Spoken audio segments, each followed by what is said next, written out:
How can having greater empathy towards others and towards yourself improve your mental health and well-being? And how do you do it? That's what I'm talking about this week on Let's Talk About Mental Health, the weekly podcast about looking after your well-being with simple ideas you can put into practice immediately. So get comfortable and let's talk about mental health. Hello and welcome to episode 151, and thanks so much for joining me as I talk about empathy and mental health. I'm Jeremy Godwin and I share simple ideas for better mental health. I spent most of the 2010s dealing with severe anxiety and depression after a breakdown in late 2011, which led me to want to learn more about my mental health. So I went back to school and studied psychology and sociology, and now I share simple mental health tips for how to improve your well-being from someone who actually understands what it's like to go through mental health challenges. Each episode, I look at how to improve one specific aspect of your well-being. In this episode, I'll be talking about what empathy is and what it isn't, why empathy matters, and how to show yourself and others greater empathy. So let's talk about empathy. I've been talking about your relationship with yourself a lot lately here on the podcast, with recent episodes about finding purpose and metamorphosis, as well as on my YouTube channel, where I now post videos twice a week, and I've been sharing brand new tips for topics like priorities, identity, and assertiveness. And my channel is linked in the episode description, by the way. So it seems almost surprising to me that this week's topic, which was chosen at random nearly 6 months ago, suddenly seems to be focused on other people instead. However, empathy is as much about your relationship with yourself as it is your relationship with others. And in fact, this week's episode is the first of 4 consecutive episodes about how you choose to treat yourself in order to live a satisfying and positive life. Because next week I'm covering freedom, the following week I'll be diving into self-compassion, and the week after that, it's self-acceptance. So strap yourself in and brace yourself for 4 weeks of self-loving and self-kindness, my friends.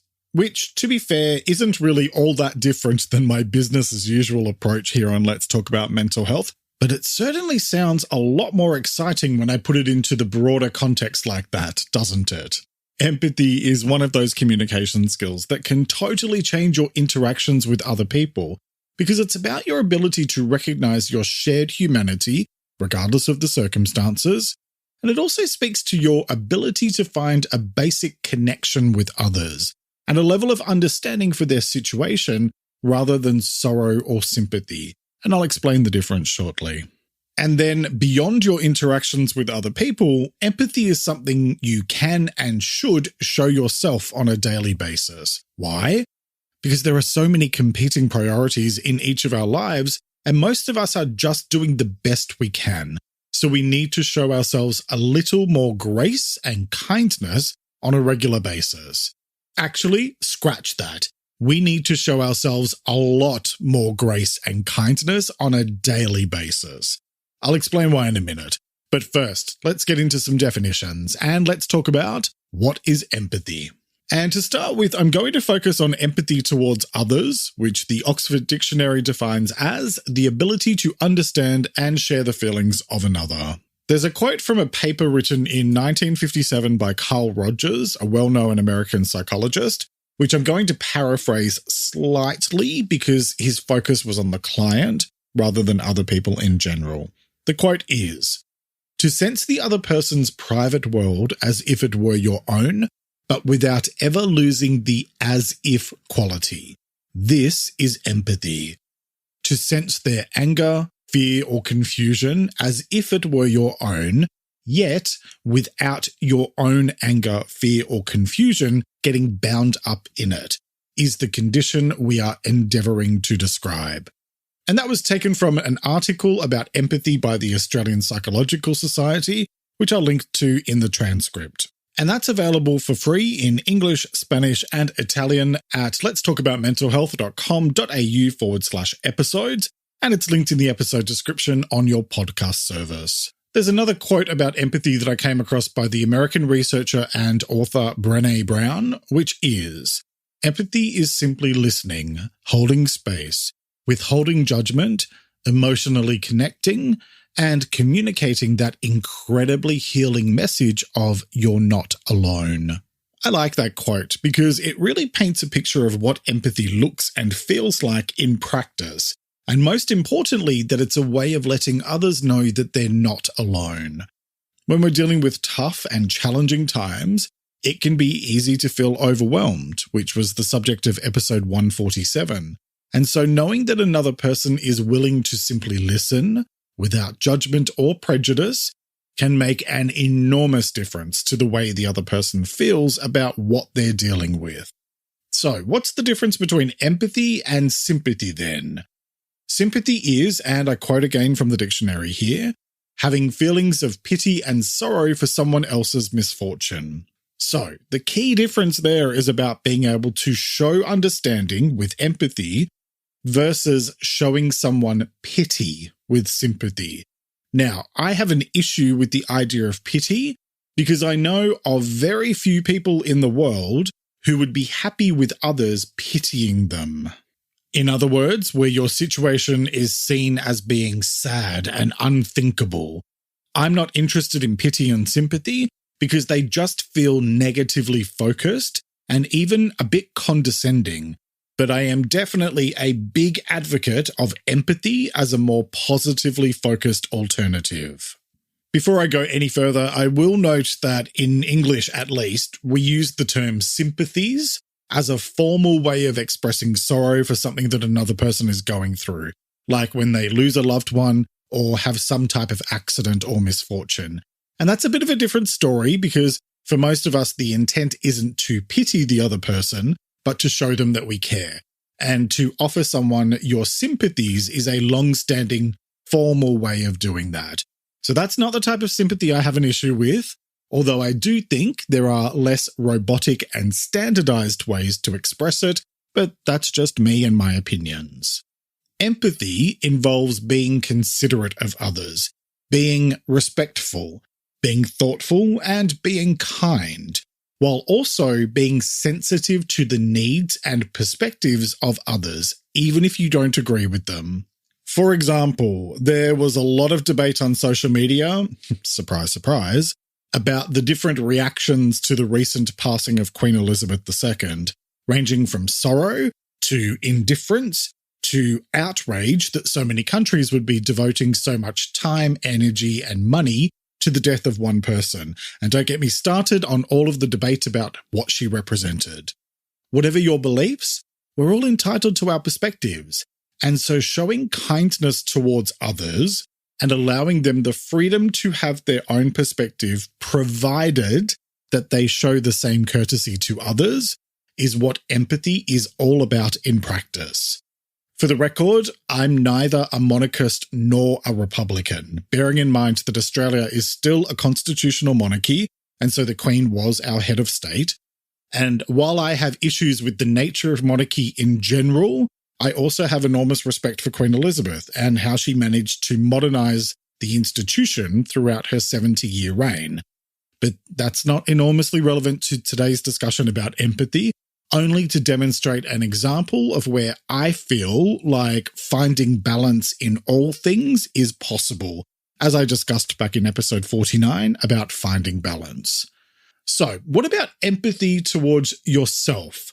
If empathy towards others involves being considerate, respectful, thoughtful, kind, and sensitive to their needs and perspectives, what about self-empathy? It's the same.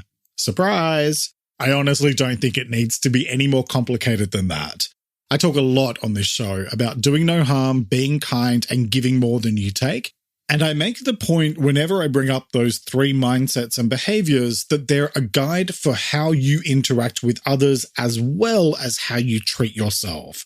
Why would you be kind to others without also being kind to yourself? Why would you knowingly and willingly do harm to yourself? And why would you give to others without also giving to yourself? Treat yourself as you would want others to treat you and focus on finding balance in all things, people. Okay, so now let's talk about why empathy matters. And I feel like this is going to be one of those episodes where I state the obvious and then put an extra positive spin on top of it. So here we go. Empathy matters because how you treat others and how you treat yourself will have a direct impact on the quality of your relationships with others and with yourself. When you are kind, considerate, respectful, thoughtful, courteous, and sensitive to others and to yourself, life feels a whole lot more satisfying because you're leading from a place of positivity. And as I say at the end of every episode, every week, you get back what you put out. And beyond the positive benefits of showing others and yourself greater empathy and kindness, it makes it a lot easier to tackle difficult conversations if and when they arise. Let's be honest here and say when they arise, because we usually need to have at least one difficult conversation with someone every now and then. Empathy is a way of being more compassionate, especially if you're trying to figure out how to show someone you care without falling into the trap of showing them pity or sorrow for their situation, because there's a huge difference between empathy versus sympathy. When we show someone sympathy, it's kind of like focusing all of our energy and attention on whatever the person is going through, which disregards the entirety of who they are. It's usually well-intentioned, but I doubt many people want to be defined by their tragedy or their circumstances. Empathy, on the other hand, recognizes that the situation is the issue, not the whole person. We can demonstrate understanding and let the person know we're there for them if and when they need something, or even just be someone to talk to where they can feel understood and listened to. Sympathy focuses on the negative, whereas empathy is more positive in nature. The same concept applies to showing empathy toward yourself. Instead of wallowing in self-pity, which makes it harder and harder to see a positive way forward because all you see are problems and issues, showing empathy toward yourself allows you to recognize that the situation or circumstances might not be the greatest, and they might even be downright terrible, but you recognize that all storms eventually pass, and that only focusing on the issue is not going to help you to find practical solutions in order to improve your situation. Whether you look for problems or look for solutions, what you seek is what you will find. So how do you do all of that? Is empathy learned, and can you learn how to care more about others and yourself? Well, spoiler alert, the answer to both of those questions is yes. You can learn to be more empathetic. So let's jump now into the how-to part of this episode, and let's talk about how to show yourself and others greater empathy. Okay, so bearing in mind that I mentioned earlier that I'll be covering freedom, self-compassion, and self-acceptance over the next few episodes, all of which play a huge role in learning how to consistently treat yourself with kindness and empathy, today's how-to is going to lean fairly heavily on how to show others empathy, since there are also things that you can do to be more empathetic with yourself, with a few notes scattered throughout about how it may or may not differ when it comes to the way you treat yourself. Okay, first, understand that everyone's perspectives and reactions are different. Because let's not even try to pretend that we're ever going to agree on everything or handle things the same way. We're not. There are nearly 8 billion of us on this planet, and we all have our own unique life experiences and our own core beliefs that influence who we are and how we view the world.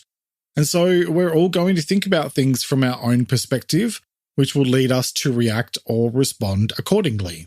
And don't even get me started on the biases that we all have, because I'm telling you now that we all have them, even if we don't admit them to others or even to ourselves.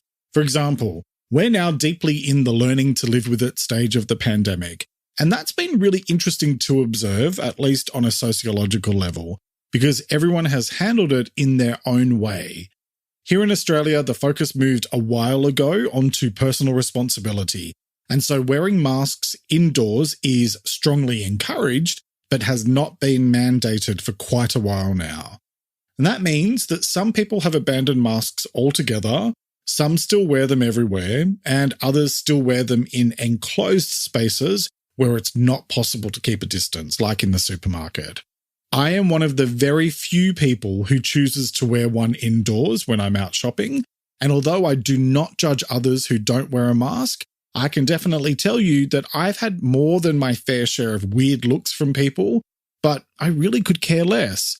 Just when I was going to stop wearing them, I saw someone at the supermarket sneeze into their hand and then grab the handle of their trolley. And frankly, that was me completely done with any idea of relaxing my standards. Some people are gross, and I'm not getting sick because of someone's lack of basic hygiene. Anyway, was there a point here? Maybe? Probably? The point is that we're all going to make our own choices and have our own way of reacting to things. You may not like it or agree with it, but provided it doesn't do you harm, then choose to be kind and understanding. Okay, next, talk to other people. And by this, I mean all kinds of other people, not just those that are the same as or similar to you. Look, it's no secret that I've been using this podcast as a platform to gently or not so gently spread the message that we need less judgment and more kindness in the world. To quote the 1965 song performed by Jackie DeShannon, "What the world needs now is love, sweet love. No, not just for some, but for everyone." And I'm not singing that because I have too much empathy for you, and I'm not going to put you through that noise. We're never going to agree 100% of the time. But that doesn't mean that we can't learn about different ways of living and being in order to find a sense of empathy and connection towards others, as well as a deeper sense of ourselves as human beings and how our unique attributes contribute to the wider world, while also challenging our negative beliefs and biases. When you communicate with others, you learn, and knowledge creates understanding. And speaking of communication, my next point is have quality communication with the people in your life. Whether that's with family, friends, co-workers, neighbors, that random person you see once a month when you go to a social event, quality communication means asking questions and being genuinely interested in the answers, listening without interruption, and being fully present when you talk with others, rather than allowing yourself to be distracted by your phone or the television. More than anything, it's the ask questions tip that I think is most important, because that's how we learn. If you don't ask, you won't know. Just be considerate about how you ask, especially if it's a sensitive subject. And that leads to my next point. Be aware of body language and tone. And by this, I mean yours as well as theirs. When you're communicating with someone, we read a lot of information from the way you move your body, the expressions on your face, and your tone of voice. Sometimes you can learn a lot more about how someone really feels from these nonverbal clues than you can from the words coming out of their mouth.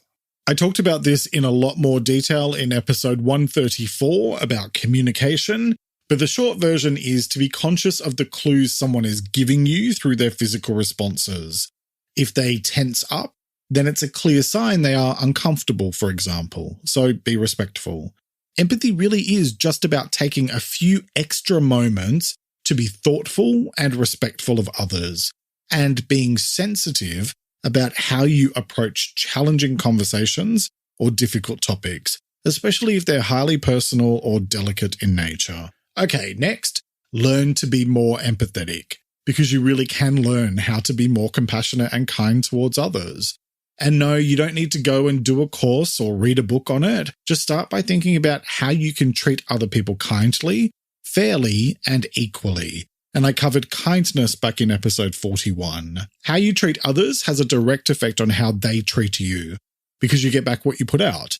So if you want healthier and more positive relationships, then learn how to be more empathetic and how to care more about others. One way you can do that is with my next point. Be curious and open to new ideas, because you have a very particular view of the world based on your life experiences and beliefs. And I talked about beliefs in episode 141. And all of that ties into your sense of personal identity, which I covered back in episode 30 and also in a recent video on my YouTube channel, which I'll link to in the episode description and the transcript. When you learn new things and different ways of being, your eyes are opened to other ways of thinking about things, and you begin to understand that there really is no such thing as a right or wrong way to live your life. It's all about how you approach life and what you put out into the world, rather than a specific set of rules or structured practices that you have to follow. I've said it before and I'll say it again. I have 3 basic practices that work for me, and they are: do no harm to others or to yourself, be kind to others and yourself, and give more than you take from others and from yourself.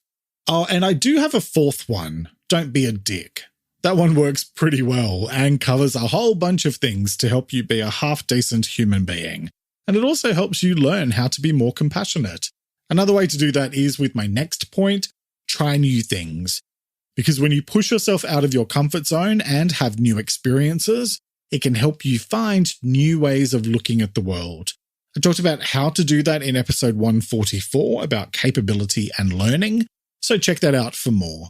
Okay, next, be genuine and authentic with others and yourself. Because given a choice between being your true self versus trying to be something or someone that you're not, hopefully you'll see that only one of those options is going to lead you to feel satisfied in life. And when you feel more satisfied and secure in who you are and who you are not, you are much less likely to feel threatened or insecure by other people who live life in a different way to you. And beyond that, life just feels better when you live it as the truest version of yourself possible. You are a unique individual, and it is your uniqueness that is your gift to the world. So why would you try to be someone that you're not? Be totally, absolutely, and unapologetically you, and that will lead others to feel a stronger connection with you. Because we tend to be able to spot the difference between honesty and fakeness a mile away. Okay, next, focus more on similarities and less on differences. Because we really do have a lot more in common with one another than we might allow ourselves to see sometimes, even if we disagree on certain things. So turn your focus to the more positive stuff. Look, that doesn't mean that you just have to put up with other people's opinions if they go against your core beliefs, but it also doesn't mean that you just cancel them. We're all human, and we're a product of our life experiences and the circumstances we were raised in. And not everyone is going to choose to grow and evolve in the same way that you might. But you shouldn't just dismiss someone because you don't agree with them. If we spent more time connecting over our similarities instead of arguing over our differences, this world would be a much more empathetic and peaceful place. And that doesn't mean that you have to put up with things you don't want to hear or which go against your beliefs. Just the other week, I had a family member talking to me about their strong opinions on a well-known public figure, opinions I definitely do not share, and rather than getting into an argument with them, I chose to say, I don't agree, but let's talk about something else. A simple yet assertive way of tackling it. And I covered assertiveness in episode 45, plus I just recently released a video with new tips on being more assertive, so I'll link that in the episode description. And let me remind you at this point that you always have a choice about who has access to you and who you allow into your life. Having empathy for others doesn't mean that you need to put up with crap. Okay, next, seek support if you struggle to feel empathy towards others, because it could be a sign of other challenges that you might need some support to work through. So talk with a counselor or therapist, or perhaps consider a support group. And you'll find even more tips on this topic in the shorter video version of this episode on my YouTube channel, and it's linked in the episode description. Because when it comes to empathy and mental health, what it all boils down to is this. Empathy is basic kindness. When you show others empathy, you're recognizing your shared humanity.